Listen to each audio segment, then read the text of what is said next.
Terima kasih teman-teman media yang saya banggakan. Saya bersama Dr. Dino Patijalal, founder sekaligus chairman dari FPCI, Foreign Policy Community of Indonesia, adalah komunitas terbesar dalam urusan international relations dan diplomasi di Indonesia yang sampai dengan hari ini terus eksis dan semakin maju. Tentunya saya mengapresiasi sekaligus mengucapkan terima kasih telah mengundang saya secara langsung dalam sebuah conference yang tadi dihadiri oleh ribuan audiens termasuk para diplomat, para pecinta hubungan internasional dan juga mahasiswa generasi muda dari berbagai kampus dan organisasi. Intinya kita membicarakan the next world order. Kita hari ini belum tahu apakah dunia kita akan seperti ini saja atau akan terjadi sebuah perubahan yang mendasar karena arsitektur juga terus berubah, arsitektur kawasan terus mengalami kemajuan dan dinamikanya, sedangkan Indonesia sendiri juga harus tepat dalam mempersiapkan diri kita agar tidak tertinggal karena dunia penuh dengan peluang tapi juga tantangan yang tidak sederhana. Oleh karena itu tadi kami sama-sama sepakat bahwa forum semacam ini menjadi melting pot gagasan, ide sekaligus juga kritik pada tatanan dunia yang harus kita reformasi bersama-sama karena harus semakin adil, jangan sampai kemudian menyisakan banyak sekali ketegangan geopolitik dan juga bahkan konflik dan perang yang mungkin terjadi di waktu mendatang.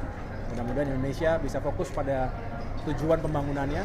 Ketika Indonesia kuat ekonominya, sejahtera rakyatnya, maju dan kuat berdaulat, saya rasa Indonesia akan semakin berperan bukan hanya di kawasan tapi juga di tingkat global. Kita punya itu, Presiden Prabowo Subianto punya modal yang sangat kuat, kita harus dukung penuh dan kita siap untuk mengambil peran di bidang masing-masing.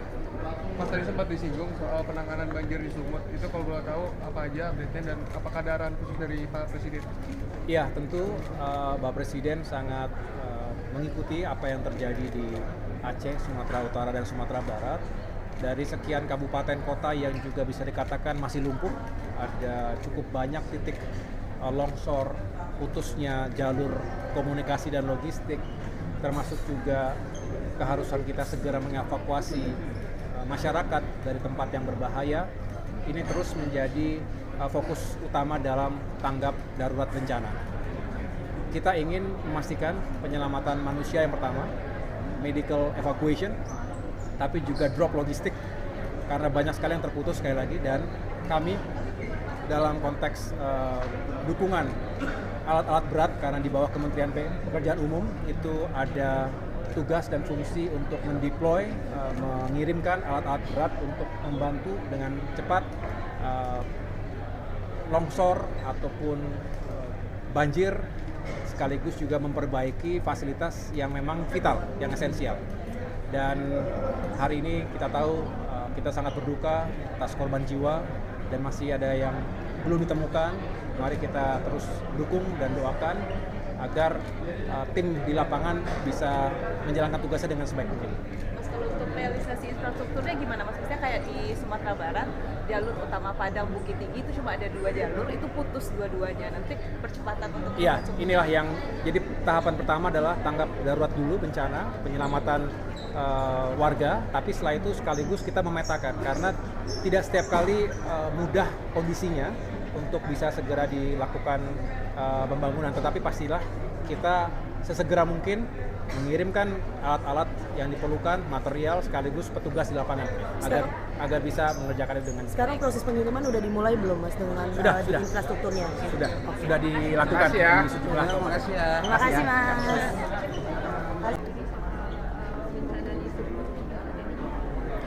Ya, jadi pertama kami menghargai, mengapresiasi bahwa ada kegiatan yang membahas mengenai diplomasi internasional, khususnya diplomasi energi terbarukan, diplomasi iklim, yang Indonesia memiliki peluang dan potensi yang besar sekali untuk menjadi negara terdepan dalam diplomasi iklim, diplomasi energi terbarukan. Karena kita merupakan negara yang melakukan proses transisi energi secara masif untuk 10 tahun yang akan datang. Kita juga memiliki potensi di sektor pengembangan iklim, terutama dari hutan yang kita miliki, proses reforestasi yang mendukung pengembangan hutan yang ada, termasuk juga proses transisi energi yang akan mereduksi karbon secara sangat signifikan. Jadi hari ini kita bicara bahwa Indonesia tidak hanya memiliki potensi, tetapi harus memanfaatkan potensi itu dalam ruang-ruang diplomasi internasional. Karena Indonesia memiliki diantaranya adalah sumber-sumber daya alam yang nanti akan dipergunakan materialnya untuk membangun pembangkit listrik, unsur-unsur penunjang dalam pengembangan energi terbarukan. Jadi ini harus kita manfaatkan secara maksimal. Untuk mendapatkan apa? Untuk mendapatkan sumber dana pendanaan dari kantong-kantong pendanaan internasional, teknologi yang terbaik, termasuk juga mampu untuk meningkatkan kapasitas dari sumber daya manusia kita. Karena sektor ini adalah sektor yang syarat dengan teknologi. Oleh karena itu saya menyambut sangat gembira dan saya berharap bahwa kita ke depannya akan menguatkan diplomasi kita di ranah energi terbarukan dan di ranah iklim. Terima kasih teman-teman media yang saya banggakan. Saya bersama Dr. Dino Patijalal, founder sekaligus chairman dari FPCI, Foreign Policy Community of Indonesia, adalah komunitas terbesar dalam urusan international relations dan diplomasi di Indonesia yang sampai dengan hari ini terus eksis dan semakin maju.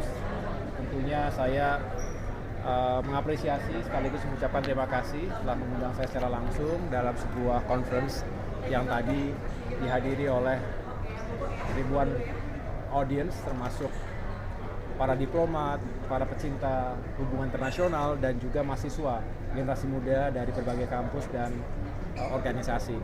Intinya kita membicarakan the next world order. Kita hari ini belum tahu apakah dunia kita akan seperti ini saja atau akan terjadi sebuah perubahan yang mendasar.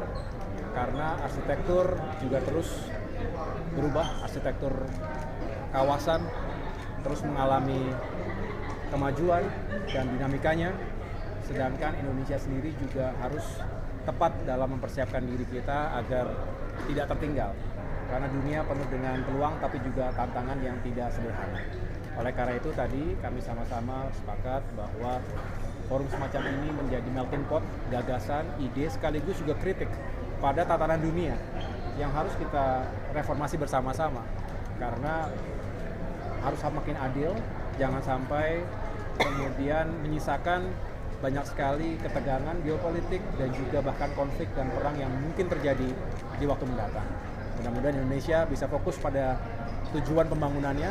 Ketika Indonesia kuat ekonominya, sejahtera rakyatnya, maju dan kuat berdaulat, saya rasa Indonesia akan semakin berperan bukan hanya di kawasan tapi juga di tingkat global. Kita punya itu, Presiden Prabowo Subianto punya modal yang sangat kuat, kita harus dukung penuh dan kita siap untuk mengambil peran di bidang masing-masing.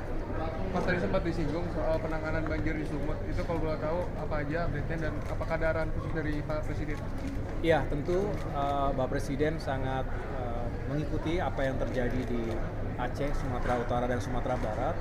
Dari sekian kabupaten kota yang juga bisa dikatakan masih lumpuh, ada cukup banyak titik longsor, putusnya jalur komunikasi dan logistik, termasuk juga keharusan kita segera mengevakuasi masyarakat dari tempat yang berbahaya. Ini terus menjadi fokus utama dalam tanggap darurat bencana. Kita ingin memastikan penyelamatan manusia yang pertama, medical evacuation, tapi juga drop logistik, karena banyak sekali yang terputus sekali lagi, dan kami dalam konteks dukungan alat-alat berat, karena di bawah Kementerian Pekerjaan Umum itu ada tugas dan fungsi untuk mendeploy, mengirimkan alat-alat berat untuk membantu dengan cepat longsor ataupun banjir, sekaligus juga memperbaiki fasilitas yang memang vital, yang esensial. Dan hari ini kita tahu kita sangat berduka atas korban jiwa dan masih ada yang belum ditemukan. Mari kita terus dukung dan doakan agar tim di lapangan bisa menjalankan tugasnya dengan sebaik mungkin.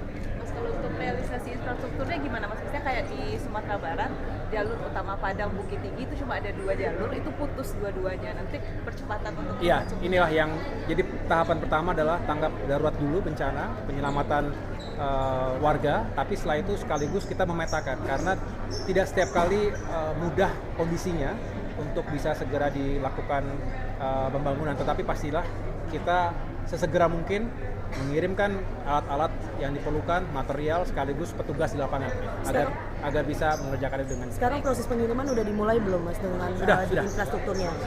sudah dilakukan Makasih ya. di sejumlah. Makasih ya. Terima kasih Mas.